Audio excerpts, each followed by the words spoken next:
राजीव रंजन जी, आपने चारों की बात सुन ली है। हम गैलप इंटरनेशनल के इस सर्वे को भी सामने रख रहे हैं जिसमें भारत सरकार में ज्यादा से ज्यादा लोगों का भरोसा है, लेकिन जिन सवालों को आशुतोष जी उठा रहे हैं उस पर क्या जवाब होगा आपका? देखिए, सबसे पहले गैलप के सर्वे को बहुत आसानी से खारिज करना मुनासिब नहीं होगा।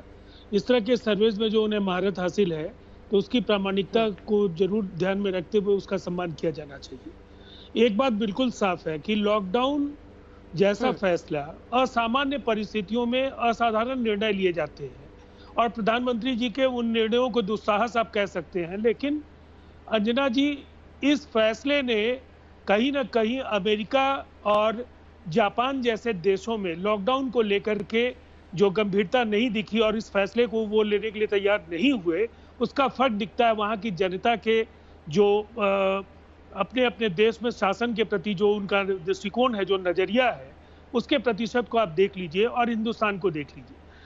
सबसे महत्वपूर्ण है जनता, और जनता सब सर्वोपरि है लोकतंत्र में। अगर वो मानती है कि नरेंद्र मोदी जी के नेतृत्व में जो प्रबंधन है वो बेहतर है, तो मैं समझता हूँ ये एक बड़ा सर्टिफिकेट नरेंद्र मोदी जी के अब तक के फैसलों के लिए है। और कहीं ना कहीं विश्व गुरु के तरह भारत ने कोरोना की दस्तक के साथ साथ शुरू कर दिया प्रयास, और वुहान से केवल भारत के छात्रों और शोधार्थियों को लाने का काम नहीं किया, दुनिया के कई देशों को सेवाएं देने की बात भी कही। हाइड्रोक्सी क्लोरोक्विन जैसे जो फैसले हैं, इन फैसलों में भारत की सदाशयता कहीं ना कहीं ये जरूर बताती है कि जिस समय दुनिया के ज्यादातर मुल्क अपनी मुश्किलों का सामना कर पाने में असमर्थ हो रहे थे, भारत ने एक कदम आगे बढ़ करके उनकी मदद के लिए भी फैसला लिया। और देश के अंदर कई ऐसे सवाल हैं, लेकिन 130 करोड़ लोगों का ये देश है, दुनिया की दूसरी बड़ी आबादी का देश है, और आबादी का घनत्व तो आप ये कह सकते हैं कि पहली आबादी का जो देश है वो चीन तीसरे नंबर का देश है और आप 7वें नंबर के देश है। तो आप समझ सकते हैं कि आबादी का घनत्व और कहीं ना कहीं विज्ञान और प्रौद्योगिकी में जो हमारे विकास का जो रफ्तार है उन मुल्कों के मुकाबले काफी कम रहा है। लेकिन एक ऐसे नेता के तौर पर नरेंद्र मोदी जी संकट की इस घड़ी में उभर करके आए कि कहीं ना कहीं 1965 में पाकिस्तान के खिलाफ जब भारत लड़ाई लड़ रहा था और लाल बहादुर शास्त्री जी का जो आह्वान था, जिस तरह से पूरा देश दिख रहा था, लगभग हम कह सकते हैं कि एक बार इतिहास ने फिर से खुद को दोहराया है। और कई कठिनाइयां हैं, मैं मानता हूं आने वाले समय में इमिग्रेंट्स के लिए एक राष्ट्रीय नीति की जरूरत होगी। आशुतोष जी, आप सहमत हैं? को लेकर के कई सवाल होंगे। आशुतोष जी, राजीव जी जो तुलना कर रहे हैं उससे आप सहमत हैं? अंजना जी, दो तीन चीजें। पहली बात यह है कि जी, मैं एक बात जरूर कहना चाहूंगा कि भारत इस मामले में बहुत ही ब्लेस्ड रहा है कि जब जब भारत के ऊपर असाधारण संकट हुआ है तो यहाँ के नेताओं ने असाधारण फैसले किए हैं।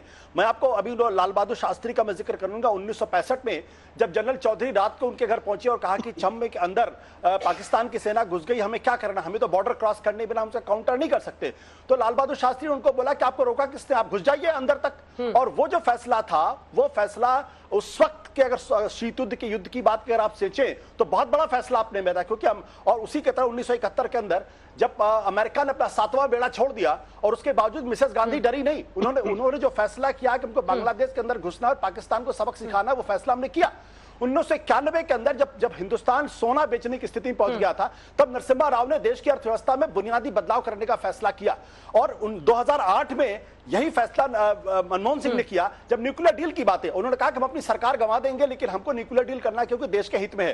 तो ये हिंदुस्तान इज ब्लेस्ड इस सेंस में कि जब जब हिंदुस्तान के ऊपर संकट आया है, हिंदुस्तान के वो नेता, लाल बहादुर शास्त्री को बहुत कमजोर नेता माना जाता था और मिसेस गांधी को गूंगी गुड़िया कहा जाता था, और मनमोहन सिंह के बारे में कहा जाता था ये तो नॉमिनेटेड प्राइम मिनिस्टर है, और नरसिम्हा राव के पास कोई पॉलिटिकल कैपिटल नहीं थी। तो उनकी तुलना में नरेंद्र मोदी जी के पास तो आज 300 से ज्यादा सांसद हो और एक छत्र राज है उनका पार्टी के अंदर और पार्टी के बाहर भी। तो उन्होंने फैसला किया, तो मुझे हैरानी नहीं है। लेकिन यह कहना कि नरेंद्र मोदी ने अकेले ही इतना बड़ा फैसला कर सकते, मैं इस राय से सहमत नहीं हूं। मेरे सामने लाल बहादुर शास्त्री का उदाहरण, इंदिरा गांधी का उदाहरण है, मनमोहन सिंह का उदाहरण है और हमारे सामने नरसिम्हा राव का उदाहरण है।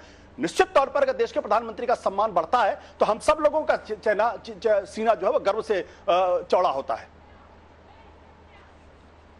मैं केवल 30 सेकंड का समय लेना चाहूंगा। प्रशंसा कर रहे हैं या प्रशंसा कर रहे हैं? चलिए ठीक है, आप जवाब दीजिएगा, उससे पहले एक बार राजीव रंजन जी अपनी बात पूरी करने। ठीक है। मैं बस केवल इतना कहना चाहूँगा, जो हिंदुस्तान की जो राजनीतिक व्यवस्था है, इस संघीय ढांचे में अलग-अलग राज्यों में कहीं एनडीए की सरकारें हैं, कहीं कांग्रेस समर्थित सरकारें, कहीं कांग्रेस की सरकारें हैं, कहीं इन दोनों की सरकारें नहीं हैं। लेकिन इन सबों के बीच तालमेल बना करके सारे फैसलों पर मुहर लगवाना और देशव्यापी इन फैसलों का क्रियान्वयन सुनिश्चित करना भी आसान काम नहीं था। राजनीतिक नेतृत्व तो पॉलिटिकल पार्टीज का जो भी कहे, लेकिन जो इलेक्टेड लीडरशिप है, जो राज्यों के मुख्यमंत्री हैं, इस संकट की घड़ी में प्रधानमंत्री नरेंद्र मोदी जी के साथ एक साथ कंधे से कंधे मिला करके एक दो अपवाद को अगर छोड़ दें तो वो दिखे हैं। और मैं समझता हूं नेतृत्व के लिए ये भी एक असाधारण ये गुण है, और इस गुण को भी कहीं ना कहीं नरेंद्र मोदी जी के अंदर अगर है तो इसकी सराहना की जानी चाहिए।